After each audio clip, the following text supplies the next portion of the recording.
They're saying that Donald Trump has fired like 400 people in the FAA, and because of that, we have more planes going down. So I did some research, and what's interesting is there's actually not more plane crashes right now. Are you serious about this right now? I'm very serious. What the research says. It's really a great example of what marketing does. As a flight taker, I'm very, very happy. But that's really infuriating, honestly. I want to kind of understand those kind of negative weapons of psychology, and I want to use those weapons for good and teach the good guys how to use it for good. All right, let's do that. That sounds a lot better. Okay. Hi, and welcome to the Jason Forrest Show. I'm with my wife, Mary Forrest, and we are here to give salespeople freedom, financial freedom, as well as freedom from all of the worries they have about not making their sales quotas.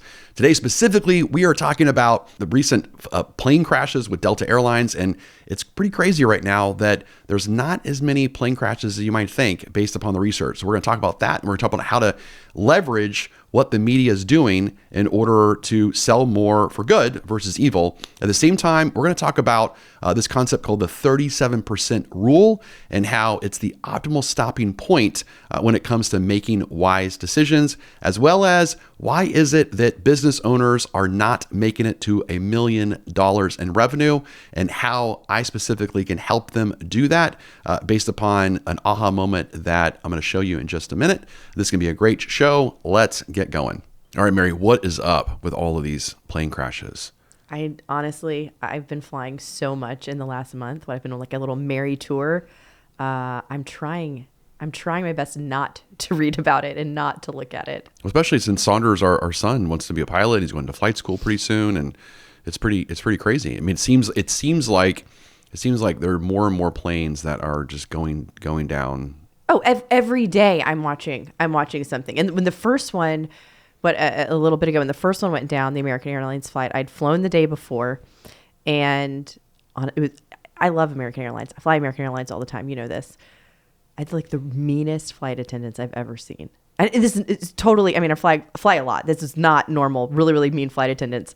Plane goes down. I don't read the story because I have to fly again the next day on American Airlines. So I don't read the story. I get back on a plane the next day, the nicest experience of my whole life. And so I was like, well, I mean, there is an upside. If planes go down, like you're treated like royalty when you get on a plane the next day. So there is that benefit happening right now. Yeah. So I wanted to get into this because I was a little bit worried that, again, that Saunders is going to be a pilot, and there's all kinds of problems, like what's going on.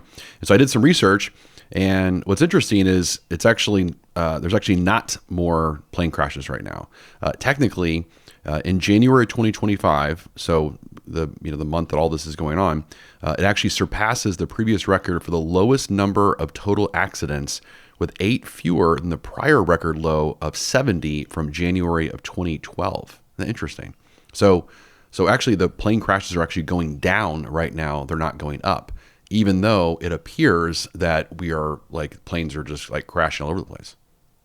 Are you serious about this right now? I'm very serious. What the research says. It's pretty nuts, right? So of course I got super excited about this because I think any plane crash is obviously too many crashes, but it's an interesting concept because it's really a great example in a unfortunate way of what marketing does and how really salespeople and marketing can leverage this type of information to actually bring more exposure to their company and their product and service. I'm having a lot of feelings right now. I have a lot of things going on. I mean, one, I'm relieved because, excuse me, you and I are getting on a plane again in 3 days. We fly out again. To Vegas, baby, Vegas. Back to Vegas. Who doesn't want to do 2 weeks out of 3 weeks in Vegas? Yeah, I know. It's just because it's amazing how many times Magic Mike calls me just up over and over again to go on stage, and they need you. They need me. They just need me there. Colby calling. Yeah. So we're going back to Vegas, but so there's part of me because I've seen it's a big conference. We're going to the Builder Show, and I'm watching all these. I'm seeing a lot of people online like, who wants to carpool together because of all this. I'm kind of into it. So on one hand, I'm super relieved right now with you saying that. On the other hand, I'm kind of mad because I feel very tricked. All the news. Have you been reading the news about why they're saying all the flights are going? Do you read the news? Tell me what you're. Okay, so I've gotten sucked back into reading the news. I like take time off and then I get back into it. What's interesting, what I've been reading is that they're saying that there's so many more flights, so many more planes are going down because Donald Trump has fired like 400 people. And the FAA and a lot of air traffic control has been fired. And because of that, we have more planes going down. And so honestly, I feel tricked because I was like, oh, I mean, maybe we really shouldn't have been cutting there. And so I've kind of been back and forth on, cause I hate wasteful spending. I don't agree with a lot of where our money's been going, our tax dollars have been going. And so I've liked a lot of the cutting, but that's been the one place that I've been like, I don't really know. Like maybe this was too far. Maybe we shouldn't do this because we do have so many planes going down. And so I don't like being tricked. And so right now I'm feeling a little bit tricked. Yeah, yeah. Well, yeah, I did not know that other part, but it's really interesting. So, so from the fact checker perspective, the research actually says that whoever the media is that's saying that it's because of Doge, it's because of all the government cutting is the reason. That's actually not true. There's no connection to that. Yeah, I mean, I read this morning, an article that said that the reason that original, first thing that I heard, the American Airlines went down when the helicopter hit it is because air traffic control was so understaffed that the same air traffic controller was in charge of helicopters and planes. I don't know. I don't know. I didn't know that's I've never been an air traffic controller, so I know nothing about this in real life, but that's what I read this morning. And that's all very interesting that it's actually in the other direction.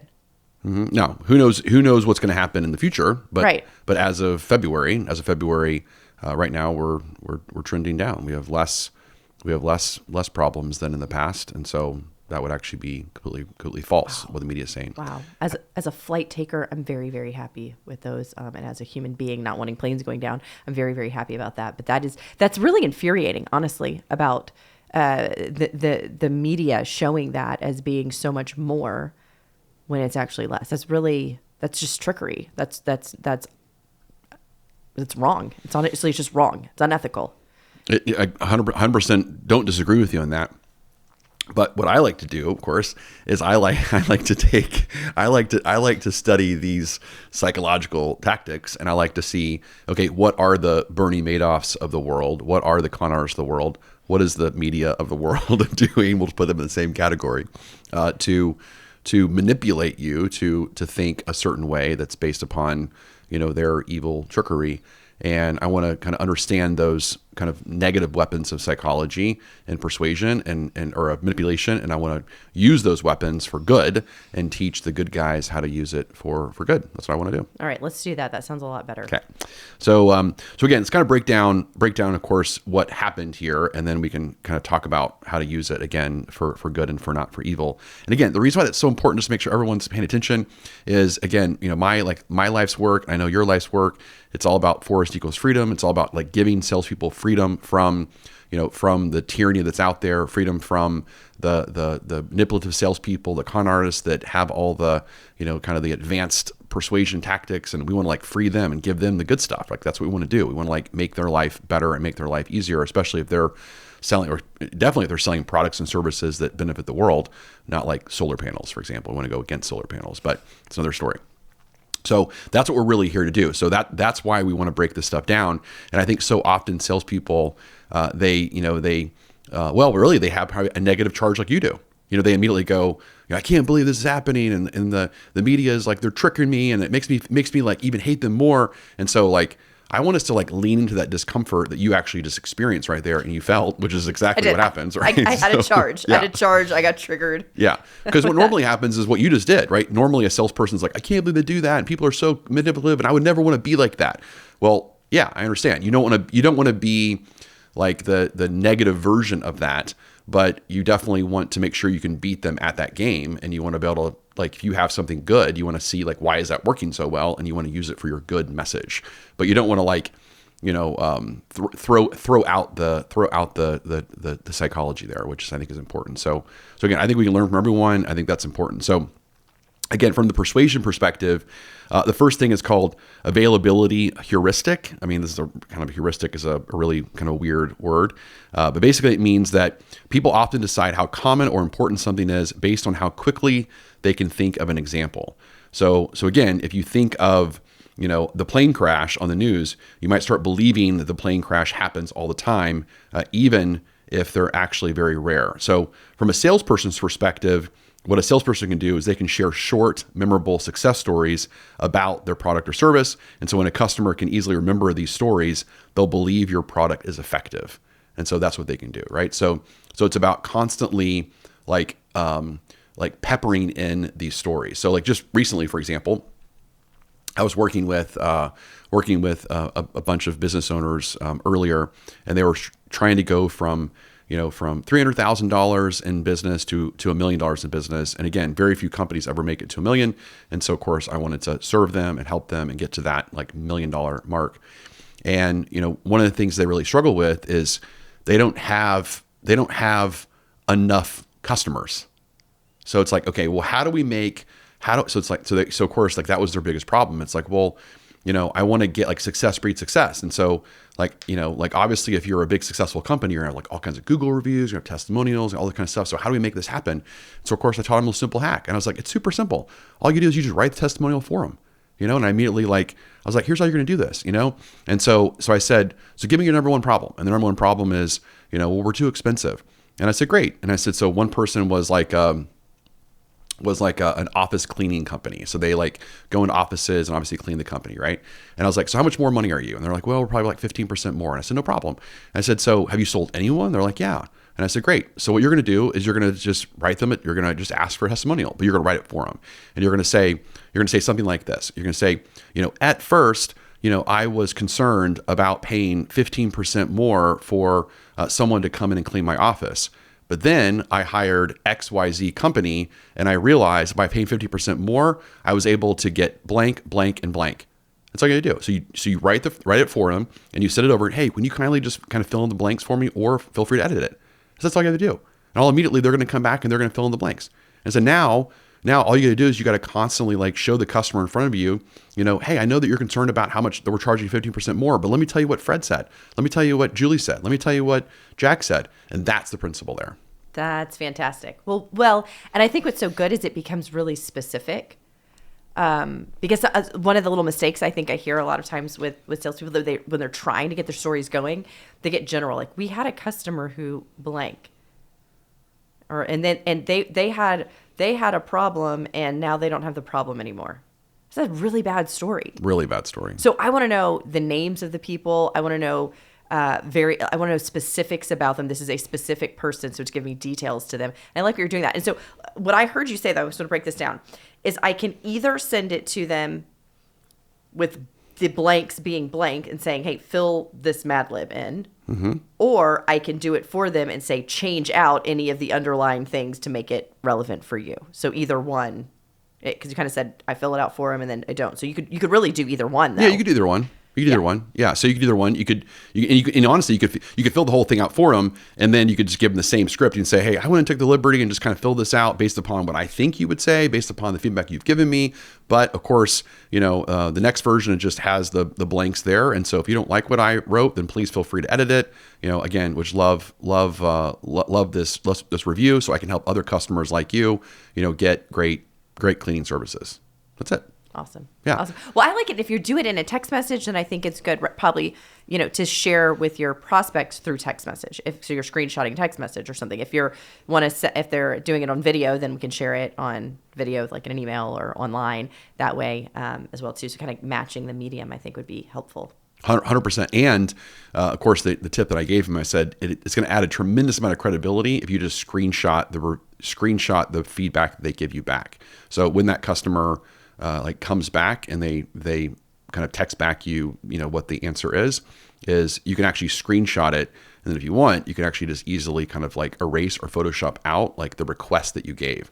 So now all you're having is you're having a screenshot of the person's name in a text message, and then just what their actual testimonial is, and you can kind of like edit it and kind of cut it a little bit, and so it looks like it's just a kind of review back from the customer, and then that would be the screenshot that you would then again, you would copy and paste an email, or you would copy and paste probably on your website, or again, show when you're doing some sort of presentation. But that's the credibility. It's way more credible to have that than it is to have like just a kind of a written testimonial that you just kind of put, the marketing department put on your website, because it looks like you edited it versus coming from that genuineness coming from the customer. Right. So, and you could do the same with an email. I mean, just kind of keep Same the with email, email. and yeah. Yeah. And I'm huge on that. I mean, like there's not, I would say, there's probably not a time that goes by that I don't get some sort of positive review from a customer that I don't immediately take a screenshot of that and send it to my top 10 prospects. I mean, that's probably one of my number one things that I do on a weekly basis. And I just did it recently. I mean, if you go to my LinkedIn profile, we had a positive review from one of our trainings that came in. They direct messaged me on LinkedIn, and I immediately took a screenshot of the positive review that they DM'd me on LinkedIn. I put it as a post on LinkedIn, and I made some sort of comment. I'm like, isn't it great when you have a product or service that makes your customers happy? And I literally just did a screenshot of that, put it on my LinkedIn, and it's got like 10,000 impressions. It's like got all kinds of impressions and comments on it. And then I, of course, tagged the person that did it. And then people in their company, one of our clients, immediately was like, this person's such a great supporter, and they're all in with your training, Jason. It's so awesome. And I'm not even the trainer. This is actually one of our trainers, the trainer. It's just, it's just obviously my content, but that's a way to do it. And it creates a tremendous amount of credibility. Or again, what we're talking about here is this availability heuristic, right? So it's like, people, like the more they kind of see something like that, the more it's like, oh, well, this must be a really good thing. Okay. So this leads to the next thing, which is called negativity bias. And again, the idea behind this, and we all know this, but just from a specific level, is that we pay more attention to negative information than we do positive information. So a single bad review or a scary story can actually stick in our heads much more than many good reviews.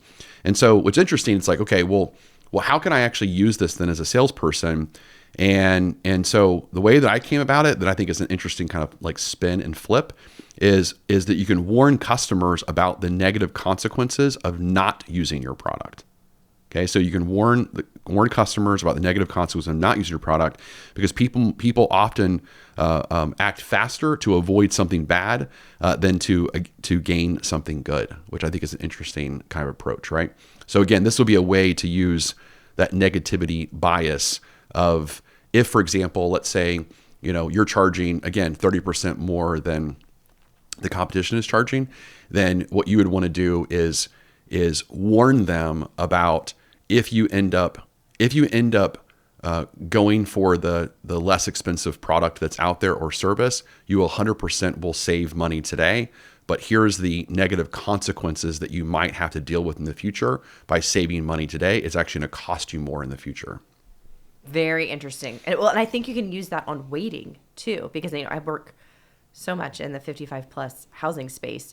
And what we talk about a lot is, what are the negative consequences in waiting another year before purchasing a home in a 55 plus community, or waiting 2 years, especially if there's any sort of health issues or disease. I have a lot of clients that have one of the spouse has dementia or Alzheimer's, and waiting a year is a kind of a lot of negative consequences as opposed to making the move now. Mm-hmm. And so it could be not just on price or going with a lower quality option, but also just deciding to wait could really have some negative consequences. Mm-hmm. And again, to me though, that's this real servant space. It's servant, and it's also speaking truth to somebody. It's a protector of them. I've got to protect you and helping you to know how much, even though moving and change isn't easy, it's so much easier today than it's going to be a year from now. A year from now, we're really going to have a struggle. Today is a lot easier, especially when we're talking about dementia or Alzheimer's. If the person can move and still have understand the space that they're in, and be able to be helpful in the move and get to have say in it and all of that, and not to have something happening to them, but for them that they're a part of, that's a much easier, better way to make that transition than waiting. Mm-hmm.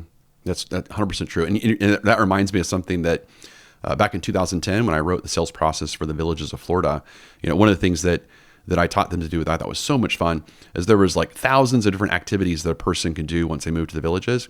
And the simple technique that I taught them back then, I'm not sure if they're still doing it today, but if they're not, they should definitely be doing this, is that the exercise is so if you're working with, a couple that's thinking about moving there, then you actually have them go through and you have them circle all of the activities that they're most excited about starting to do once they actually move to the villages.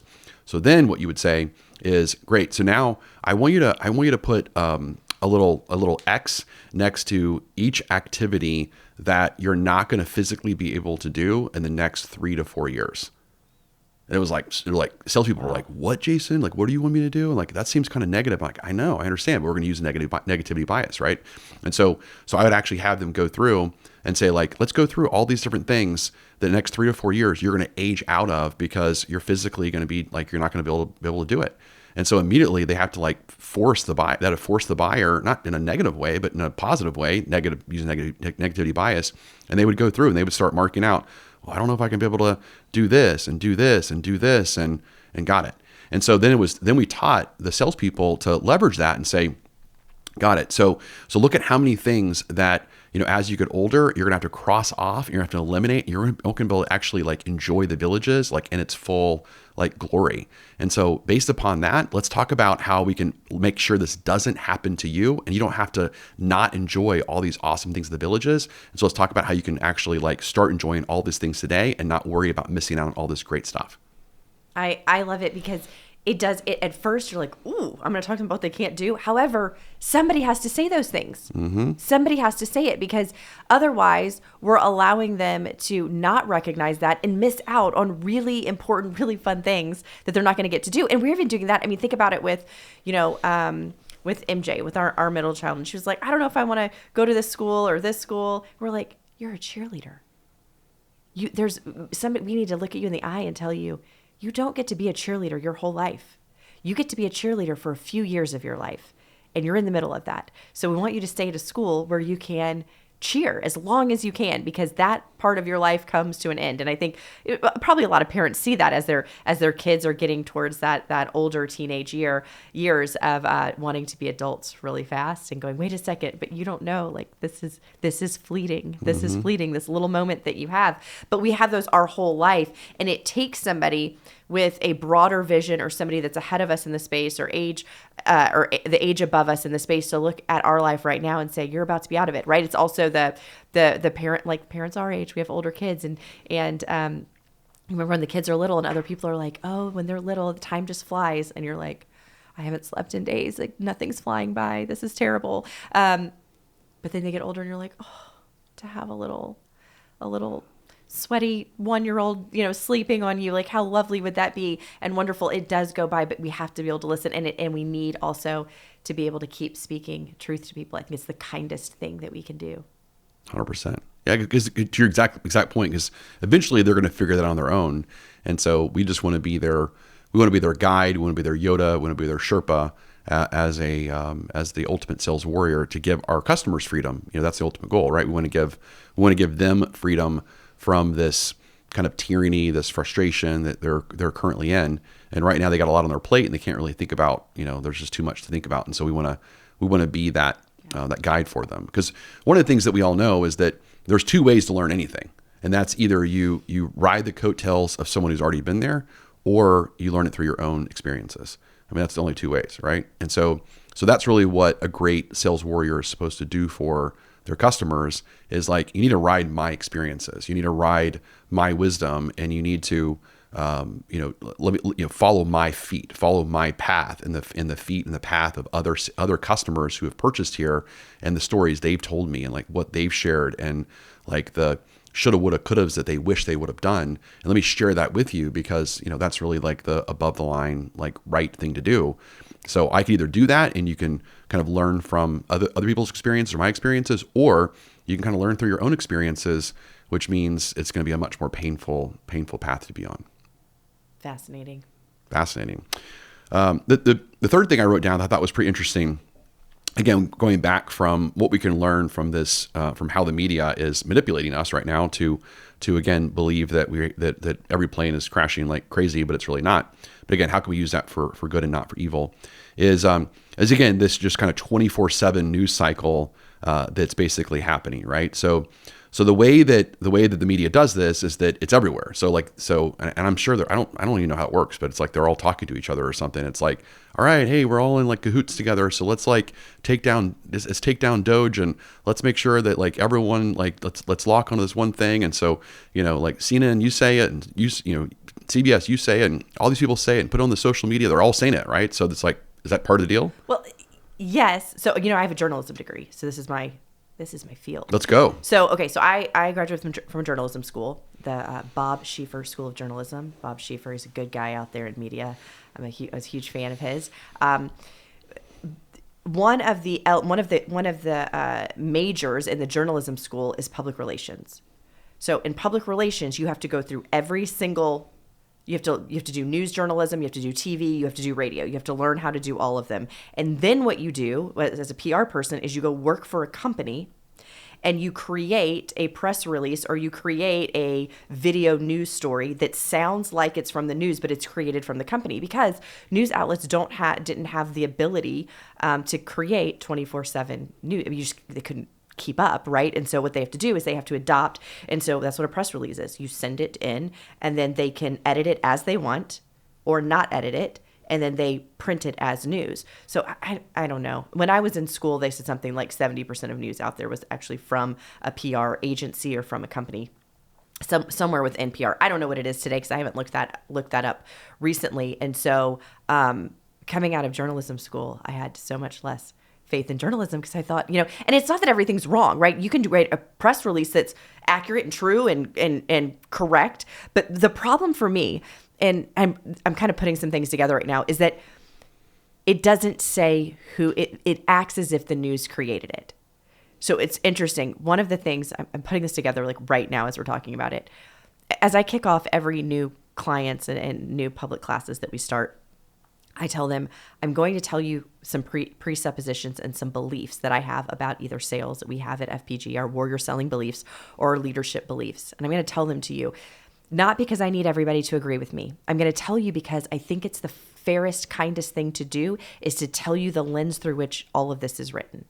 So for instance, we believe that salespeople are good. Everything is written through salespeople are good, ethical, moral people that are trying to improve the world with their products and services. So I want people to know that. But it's interesting to me because I really get on that it is every person that you talk to, every book you read, they should tell you the lens through which they're writing. They should tell you where it's coming from. And I think for the first time I'm realizing the reason I have so much conviction about this is because my background is in PR. And I worked in PR.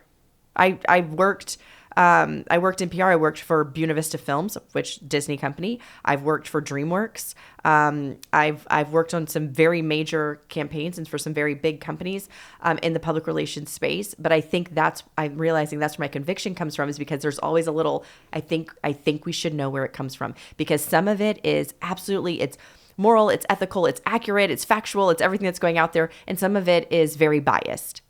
And, but when we don't know where it comes from as a consumer of that content and that information, we don't have all the information to make a good judgment about it. And I think also that's why you saw how triggered I got at the beginning, that I've been tricked.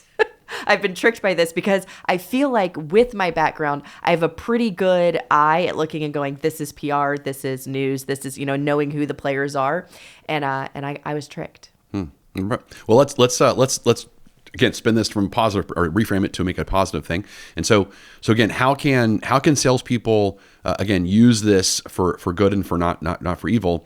And basically, the simple way is that you need to have coordinated attacks with your messaging. So, for example, if you are again trying to promote your product and service, then you need to work strategically with your marketing department and make sure that that the phone scripts that you're using to call your customers or to follow up with your customers need to be the same as what the marketing messages that are going out, the social media posts that are going out, the testimonials that are going out. Like you need to be your website, like everything needs to be the same. Like it needs to be kind of like connected together, as the same.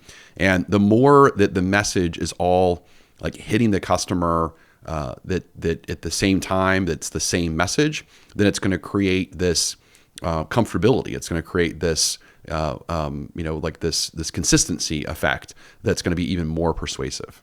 Yeah. Brilliant. And I mean, man, all the departments have to talk to each other.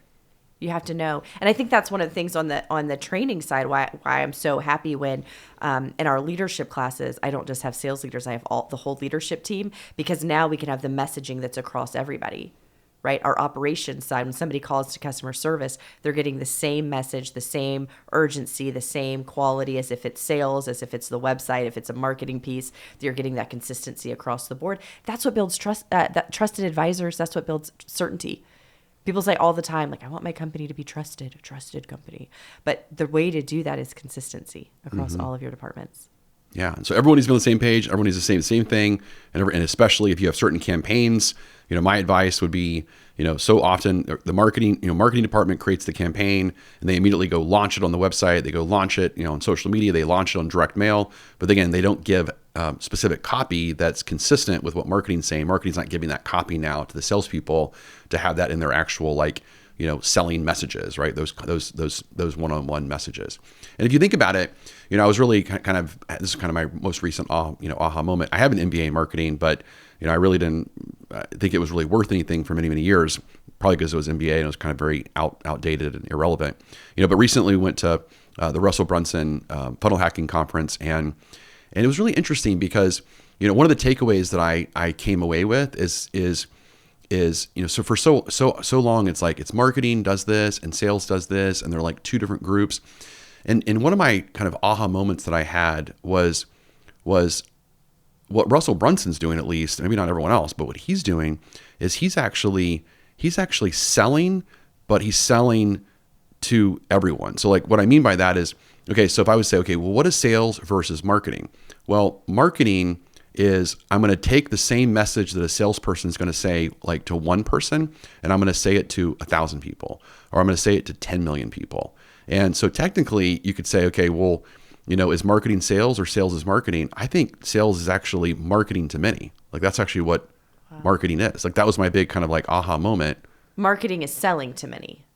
Marketing is selling to many. Exactly. Yeah. Marketing is selling to many. So it's like another metaphor would be like, so sales is like the army, and it's like one person that's like, that's like going after one person. So it's like one soldier going after one person, versus like marketing is like, a fleet of like Air Force fighter jets that are like attacking like people at the same time, like thousands of people at the same time. Like that would be kind of my military, metaphor of the two. So it's same concept, but marketing basically has the ability to basically like, kind of like send the message out of sales to hundreds of thousands of people or thousands of people, versus sales is like one to one to one to one. Well, it's interesting to think about what the outcome frame of most marketers are. If I'm a marketer and my job is to create awareness, or as a marketer, my job is to educate, or as a marketer, my job is to help get appointments for salespeople, versus the marketer who says, my job is to sell to many. Very different outcome frames. But again, I think it's an identity. What is your identity? What's your outcome frame as a marketer? And same as a salesperson, right? We always have to look at, I'm talking to leaders all day and all week. And what I keep telling you is as leaders, you are not, the game that you are in is you're in an identity game. You got to change people's identity. That's what we're doing. But I think for marketers right here, it's changing that identity. Is my job is to sell to as many people as possible at one time. Very, very different than thinking my job is like bring awareness. You're going to have a different outcome frame. It's very different, which is also why And again, Russell never really said this. He never said this. This is just kind of my big takeaway from kind of watching him on stage and watching what he did. Because, honestly, I thought I was the greatest salesperson ever lived, and the best in the world. But I got to do the grunt labor of, I'm like Rambo, I'm like one person at a time. I will convince you to spend 15 grand a month for me one at a time. Right. And they got Russell Brunson that's on stage and convincing people to spend millions, and he's doing it for like 100 people at a time. Right. Like they're all like, yeah, no problem, Russell. I'll give you millions of dollars. I have no problem doing that. Like it's insane. But like the paradigm shift that I got from that is I don't, again, I haven't actually asked Russell this question, but I don't think he identifies as a marketer. I think he identifies as, I am here to sell you something. I just don't have the time to talk to 1,000 people in a row. So instead, I'm going to talk to 1,000 people like in one sitting or in one setting, and I'm going to sell to all 1,000 at the same time versus how long it would take for him to sell to 1,000 people in a row. Right, which has made him the greatest marketer of our generation. Or I think now the greatest salesperson of our generation. Ooh.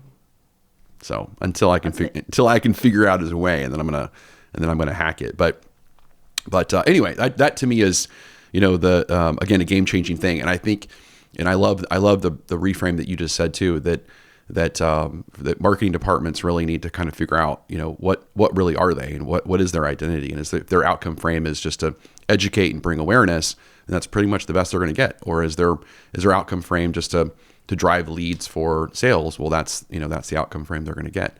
But if their lead is, how can I convince someone to buy something without having to actually talk to a human being?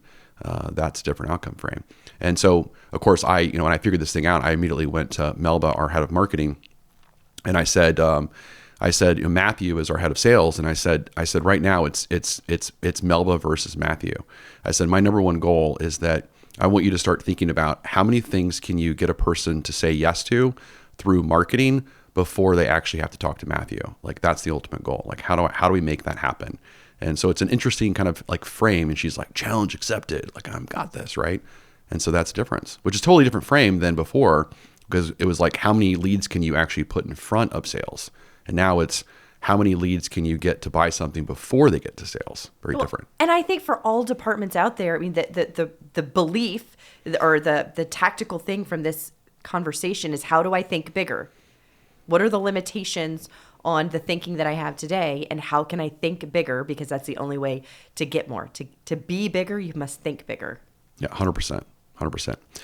So the fourth thing that I found from this whole, again, this taking the negative concept of Delta and the plane crashes and what's going on, and again, how can we use this for good in order to persuade people, is this idea of the confirmation bias. And so confirmation bias, again, is people look for information that proves what they already believe to be true, and so they pay less attention to the facts that go against their opinions. And so, which is really interesting, right? So, and I think you even got caught in that, right? So it's like, yeah, planes are horrible, and this technology's bad, and all this kind of stuff. And so it's like you immediately kind of get caught up into this confirmation of, like this must be true. And so like we right, humans, we ignore the facts of, let's really actually kind of fact check this thing. Is this actually really kind of a true thing? And instead we just kind of like find more information to prove, again, that to be true. And so for example, like, something a salesperson can do is find out what the customer already believes or cares about, and then show them evidence that fits their viewpoint to confirm they're making the right choice by choosing you.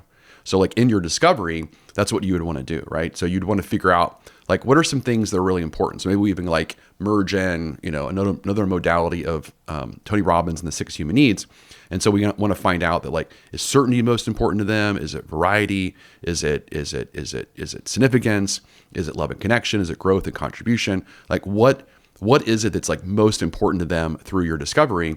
And then what you'd want to do is you'd want to actually like kind of tailor your messaging, like your follow-up and even your sales scripts and even your marketing. You'd want to now like tailor that to make sure that you're taking them on like that path. So if certainty is most important, then you're going to have like your own kind of like funnel that's like nothing but like certainty messaging to confirm the bias they have around certainty and how important it is. Or if it's variety, fun, and freedom, same thing. If it's significance, if it's love and connection, etc.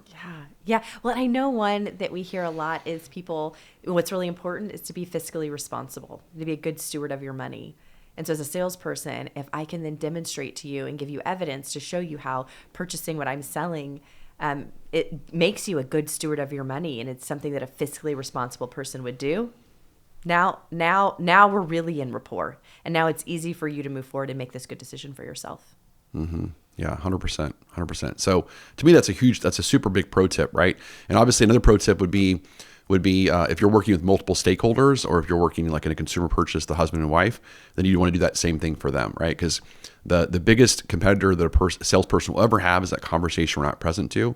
And so often we make mistakes where we're whoever like the talker is in the group. So there's always like a talker and there's a thinker. And so, yes, I'm the talker. Obviously you're the thinker. And so with that, the salesperson is going to have a bias, probably another bias, right? A bias. They actually have their own confirmation bias. Now that I'm kind of coming up with my own new idea here, is that they have a confirmation bias of the talker is confirming that they're into that, and they're locking onto that, and so they're not discovering additional facts, and so they're not talking to that thinker to kind of pull the information out, which of course will take them down the wrong path. They'll end up losing the sale because the wife's gonna not say anything, and they're gonna leave. And of course, the wife will completely stop the sale. And so the pro tip would be to not let confirmation bias hurt you in that case, but instead, it's also to ask questions of the buyer that's thinking and not talking, and to get them to figure out what's important to them. And then, of course, you want to deploy the right messaging to them based upon their needs and what's important. I had a new thought about this week. I was asking one of the classes that I was teaching, who in the class is the wanderer? Because they were talking about, I've got a couple in front of me, and one of them staying with me, and one of them like wanders off somewhere, like goes somewhere else, right? And so I said to everybody in the class, I said, who here is the actual wanderer, right? Because I'm a wanderer. You are like, a wanderer. They'll stay with you, and I'm like, great. Jason and this person and the salesperson, they're going to talk. I'm off. I can go like explore on my own. And whether we're wherever we are, car lot, looking at homes, retail, I'm wandering. But what I realized about wanderers is we wander because we're kinesthetic buyers, which means a kinesthetic buyer, if we're looking at, VAKT, which is visual, audio, kinesthetic, and thinkers, the wanderers many times are kinesthetic, which means what we're doing is we're taking in a space and we're feeling it through our body. Does this feel right, or does it feel wrong? And so to do that, we're kind of quiet. We go internal and we walk around, and we're taking all the information in, and we're going, how does this feel in my body right now? So what I was sharing with my classes, this was like coming up for me for the first time, thinking this through. I was like, so who here, everybody who raised their hand that were wanderers, are you also kinesthetic? And they were like, yes. I said, okay, so here's what we know. If you have a wanderer, you stay with the person that's hanging out talking to you. Don't go let them wander. They will come back. Wanderers, we always come back. But when they come back, ask them how they feel. Use feeling language. Use kinesthetic language, because now you're speaking directly to them, and they're going to know at that point. But if you go right in with question to somebody who's kinesthetic like me, I'm like, I don't know. Give me a second. I got to like feel into this for a minute. And so it's too abrasive. So let them go. When they come back, use the kinesthetic language. And now you're going to be in rapport with them, and you're going to be able to help them move forward and know whether this is the right purchase for them or not. Yeah, that's great. Well, and again, that reinforces the whole idea of that confirmation bias, right? Because now the person that is a feeling type person, they're just going to say this feels right because this person that I'm working with gets me. Yeah. They're not going to say it because they're using feeling language. They're not going to know that's the case, but they're just going to feel that, yeah, this person gets me. That I'm understood. I'm allowed to be me. I feel comfortable in this space, behaving the way that I am. So yeah, I think it's a game changer. It's a game changer. Yeah. So, all right. So many things that we learned as it relates to, again, that it's horrible. It's absolutely horrible that all these planes are crashing. The good news, though, is that it's not as many as we thought it was. It's actually the crashing is going down compared to in the past. But what we're learning is the media is manipulating us, and they are using these negative persuasion tactics in order to make us believe that that Doge or whomever else, that this is actually happening more, because that's what they're trying to do. But what we're showing right now is how salespeople can use those negative persuasion tactics, those dark arts. We can actually flip them and turn it into something positive that you can use to, again, help promote or sell your service for good, which is awesome. Okay. So have you heard of this concept? I was actually called the optimal stopping problem or the secretary problem. Heard of this? No. Okay. So I was recently working with our sales recruiting department, and I wanted to.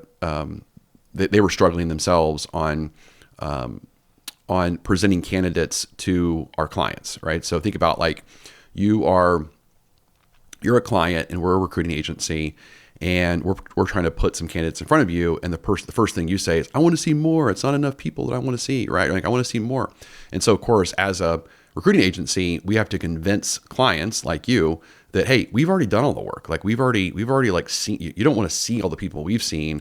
You don't want to see that. And what you also want to know is that there's actually an optimal stopping point based upon stats, based upon statistics, which is pretty interesting. So this is what the concept says, which is called the secretary problem or the 37% rule, which is pretty cool. And so basically this is the probability in decision theory. So check this out. So basically it says that the optimal time to do any kind of research is to spend the first 37% of your search evaluating options without committing. Okay. Then what you need to do is that creates your baseline. So after you've kind of researched 37 things out of 100, okay, so let's say like, whatever, 37%, that creates your baseline, and you go, okay, now I kind of know what the average is out there. Then the next person that you find that's better than the average, that's your stopping point. That's the person you should actually hire, because it's not going to get any better than that. And actually after that, there'll be a diminishing margin of return, and it'll actually be worse. Isn't that fascinating? It's wild. Yeah. So again, let me kind of state this my again. brain is still like wrapping I know, around it's super all cool. of it. It's super cool concept. So again, the concept is that after I interview 37 people, okay, so I'm going to interview 37 people. That's like the optimal number, 37 people, right? Then I'm going to look back at all of those 37 people, and I'm going to say, okay, like who's the best that I found in that 37? Like what's the best of that 37, right? And that now becomes my new benchmark, okay? Then the next person that I find, which might be 38, it might be 39, it might be 52, but whoever the best person I find after the best person in the top 30 in that 37 is the one I should hire. Because if I try to find someone better after that, then I'm actually going to go worse. Okay, so I need to make this more specific. Is that okay? Yep. Okay. So we're saying from our side, the first like 37 resumes, the first 37 interviews, where is that? Because I'm sure, right, we would never ask our clients to interview 37 people. That's correct. Way too much. Why would you hire a recruiting agency if you've got to look at 37? Correct. So for us, or a recruiter, or if somebody's having to do their own internal hiring, unfortunately, and try to do their own job and do a recruiter's job, which so many people have to do, it's too much. Is that 37, the first 37 resumes that come in? Mm-hmm. Yeah, would that be it, or 37 interviews? Because they're different. There's different. So I'm specifically not sure if it has to do with the interviews or the resumes. I'm going to take it as far as saying the 37 interviews is what I would take it. So we need to interview 37 people, and then from the 37, we would look back and go, okay, out of these 37 people, like which one was like the standout and what makes them the standout? Okay, now that's the new baseline. And so as soon as I find someone that is better than that person, which that person might, it might have been the 10th person I interviewed out of the 37. It might have been the 37th person I interviewed. But the stats basically say that as soon as so whatever the best one is in the top 30, in that first 37, okay, that's my new baseline standard. And as soon as I find someone, the next person I find that's better than that person is going to be as good as it's ever going to get. Meaning, why can't I hire that person though?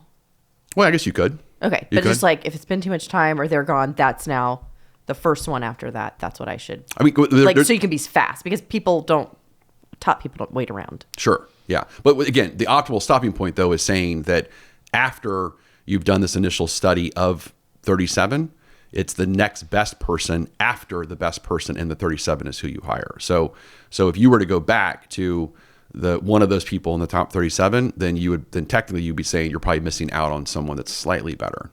But as soon as you find someone slightly better, that's when you should actually stop. That's the optimal stopping point. Any person after that is actually going to be worse. This is very crazy. I know. My brain has to think about this. It's okay. So here's the way I taught it. Here's the way I taught it to recruiters. Is I taught it to recruiters, which clearly I need to work on scripting it better for them so they can pitch it better. But I basically taught it to them that when they're presenting candidates to clients, that they need to introduce the 37% rule. That our job as a recruiting agency is to do the heavy lifting for you. Our job is to actually interview and basically, go through the 37 of the candidates that are out there based upon the job market and based upon the job that you currently have and the company that you're working for and the salary requirements and the compensation, like all the kind of stuff. Like we have to go kind of talk to 37 people, interview them, and from there, we've done that work, right? And so that we've done that work. And then by the time we present someone to you, we're presenting to you the top 3 people that we found after we eliminated the 37. You know what this sounds like to me? Please tell me. This sounds like one of those card tricks we watched Shin Lim do last week. Yeah. It's like, here we go. We're going to rip up this card, and then all of a sudden the new magical one shows up, number 38. I like this, but I gotta think about it for a little bit. It seems almost like magic.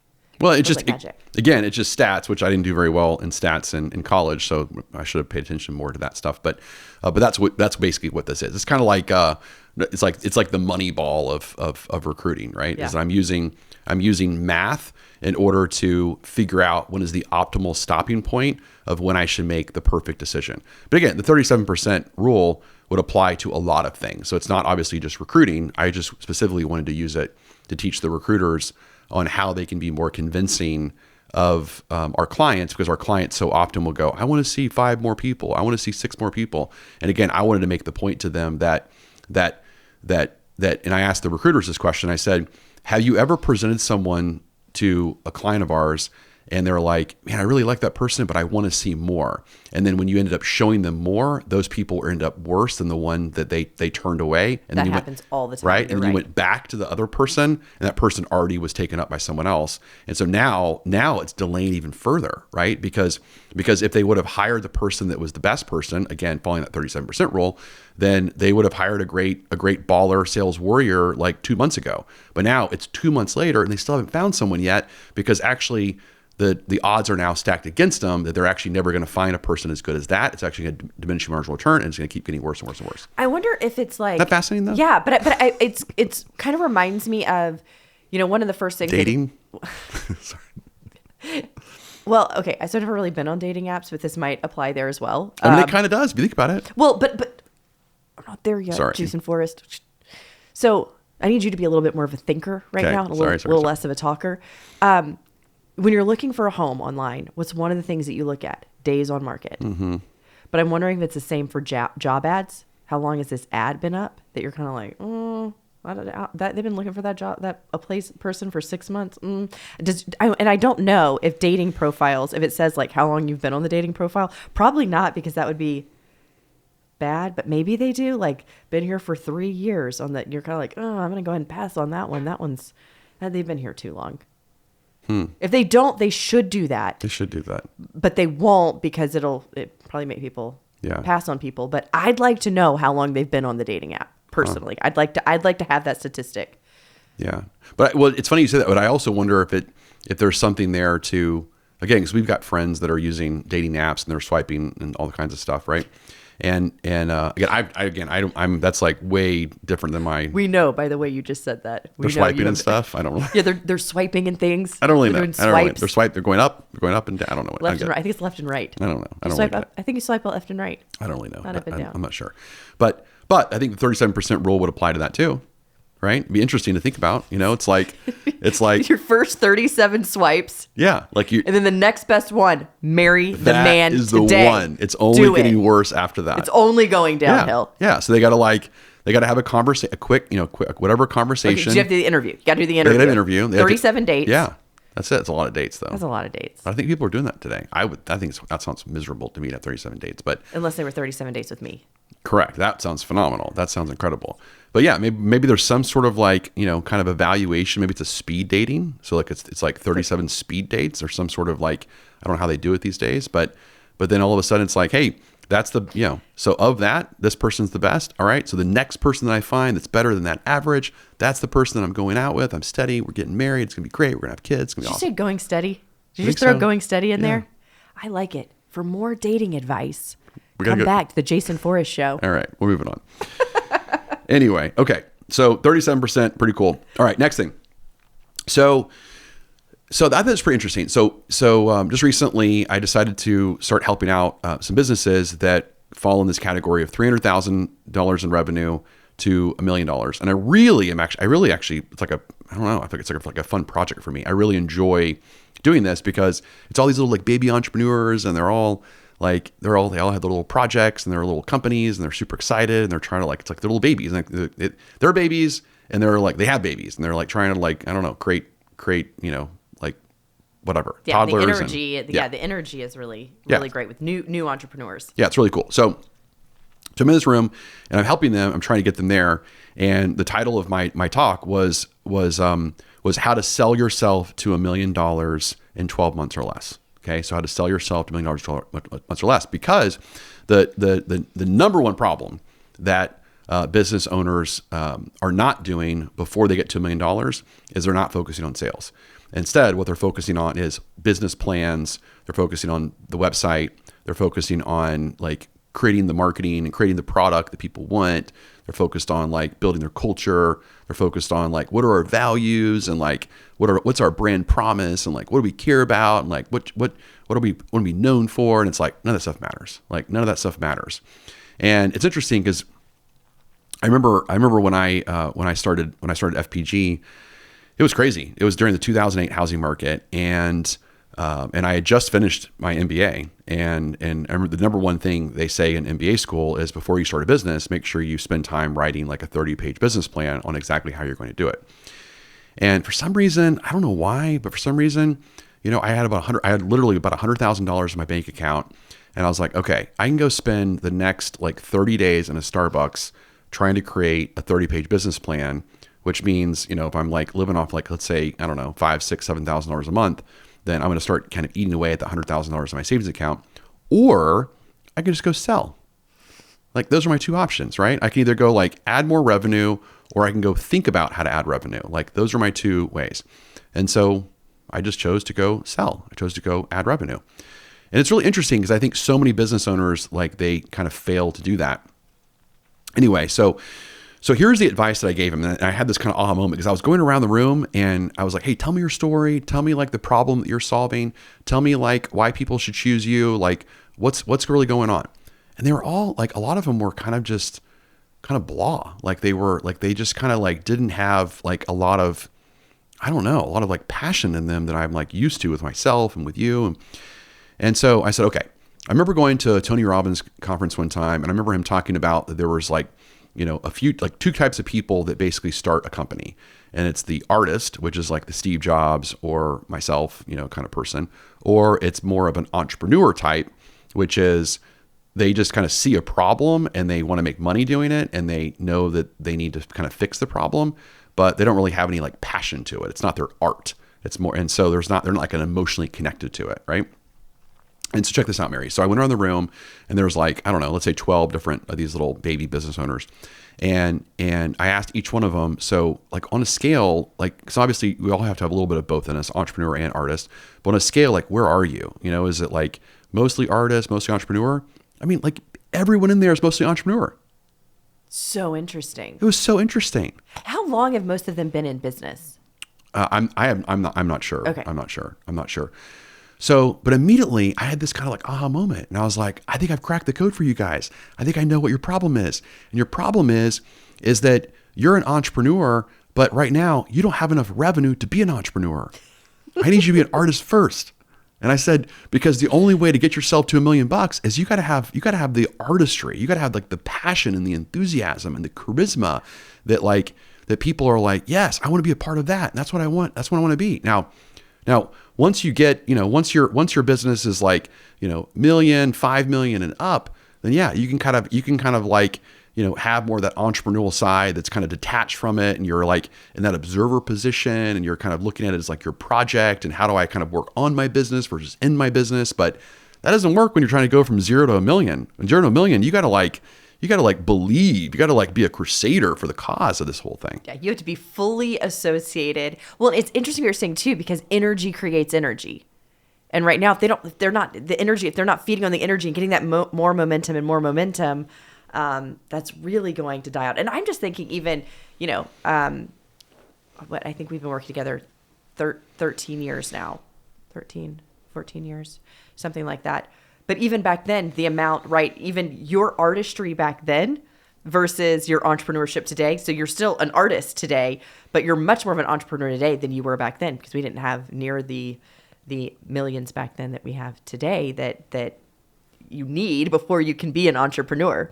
And so you're still an artist with more entrepreneur, but man, we were all artists back in the day. It was all bootstraps, passion, change the world, light a fire, that's what we said all the time. Like, we're going to go be the light, go be the light in the world, go out there. And it takes that because it's so hard to get to $1 million. It's so hard. It's so hard. And if you do not have that, just fire and excitement, and you need to hire that way. I mean, think about the team we had when there were 4 of us. Mm-hmm. And we didn't all have the skill sets of the team we have today, but we way overcompensated with the amount of crazy, crazy fire and passion. And, every single person had to be on 24/7 in order to support our clients and get to where we wanted to go. It takes that all the time. Takes it all the time. And it's interesting because, I know, for a company to go from 5 to 10 million or 10 million plus, then yes, you're definitely going to have more of that grounding energy of the entrepreneur. Because I definitely think the entrepreneur is more grounding, and then you're going to have to add, leadership teams. You're going to have to add the operators and the managers that, again, can continually to kind of ground that. At the same time, you don't want to lose the artistry, because then obviously you become, a company that kind of just dies on the vine. Well, and I think you have to insert, like, if you're going to be more the entrepreneur, you have to insert another artist. Mm-hmm. So I'm thinking about the companies, last year when I took a company from 80 million to 102 million, we did it in 90 days. I was the insertion of artistry into the company. The company was great entrepreneurs. Mm-hmm. The business, the structure, I mean, if you're an $80 million company, you're successful. It's not huge, but you're successful. You've got a lot of things going right. And so Entrepreneurial, they were very grounded. There was not a lot of entrepreneurship, but in order to do we want to go super fast growth, 80 to 100 plus, we want to do this in 3 months time, we had to insert an artist. Mm-hmm. So I came in for the fire, right? I came in to light a fire. I came in to have this passion and energy inserted, and boom, we were able to do really huge things. And that's what we've done over and over again. And so I like it. You are so passionate and do so well with and love, right, your passion for these baby entrepreneurs. And I'm like, where's the granddaddy entrepreneur that's kind of lost the passion? And I like to go in and be the force and be the energy in that space. Yeah, 100%. Because again, the takeaway that I think is important is that too much of anything needs to evolve, right? Because definitely, me being super artist, then I can also do some things that are, kind of overly risky, right? Like give them all their money back because we suck as a company. We need to we shouldn't have done that, right?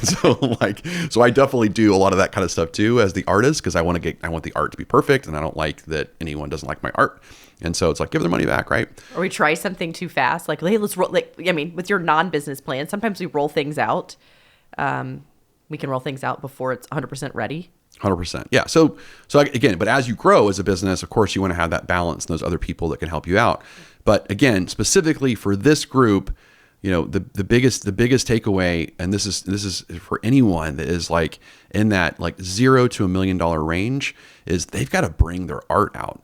And so here's the exercise that I did with them, is that one at a time, I asked them, I said, tell me your story. And one person I actually brought up on stage, and I said, okay, so now close your eyes.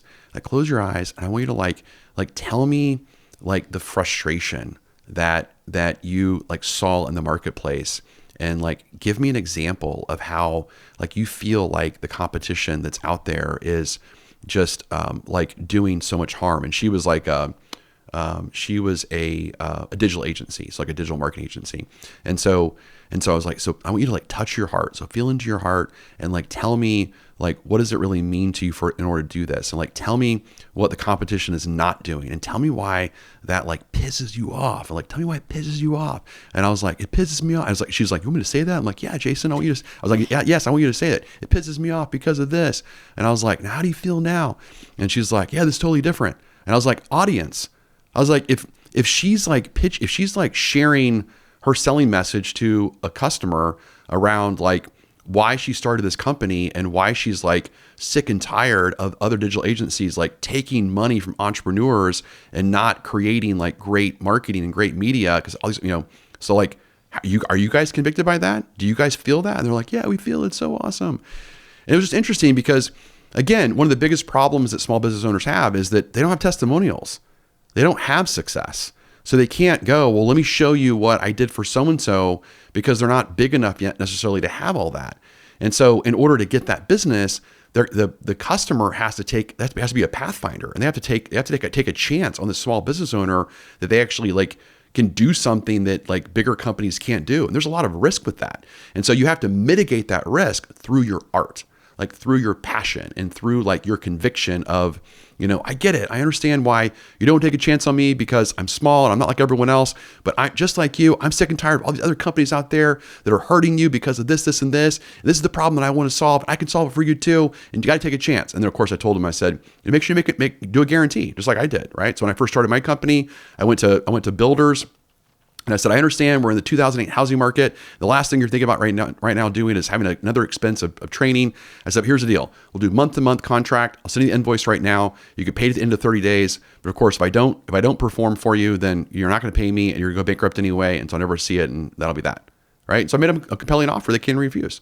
But it's that conviction of like, I'm betting on me right now and I know I can solve this problem. So you should bet on me too.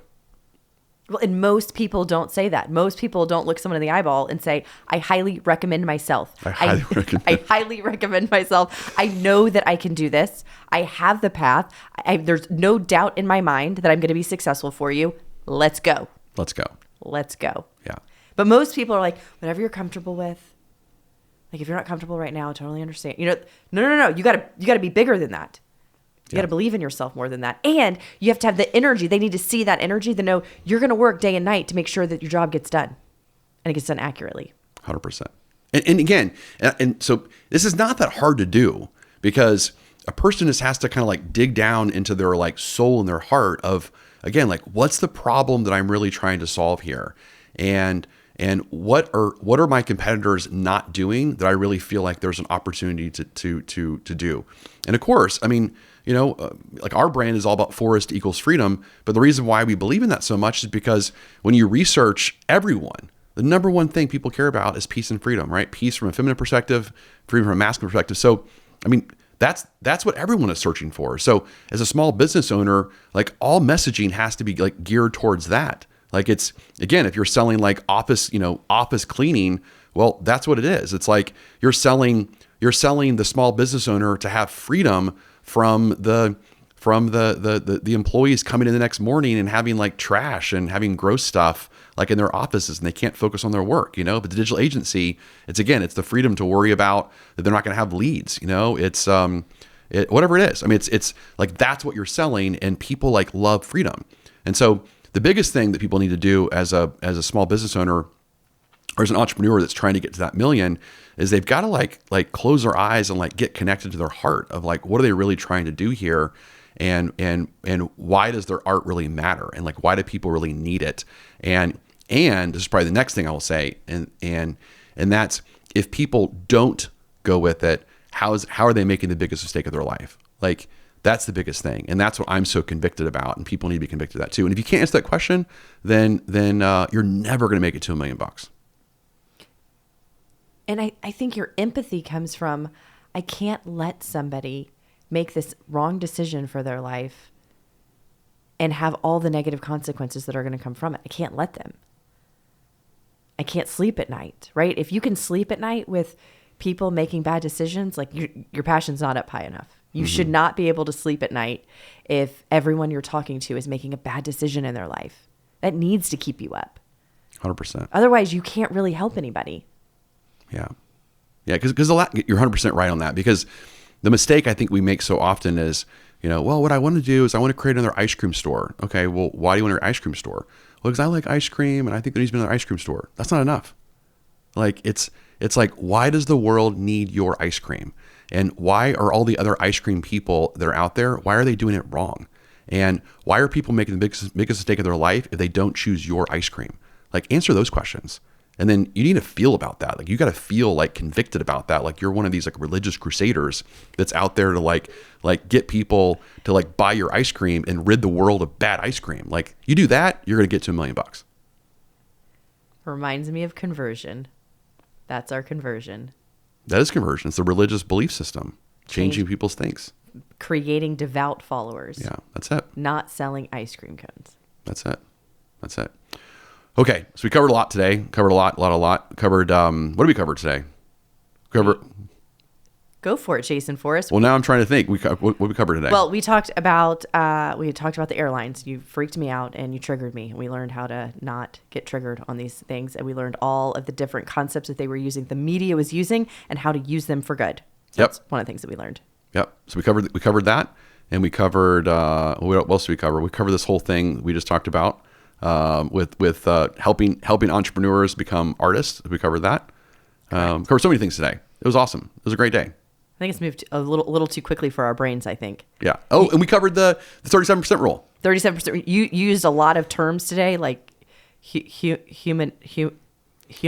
Heuristic. Heuristic. I just don't know exactly what the word was that you used. You used a lot of fancy language from your MBA days, maybe.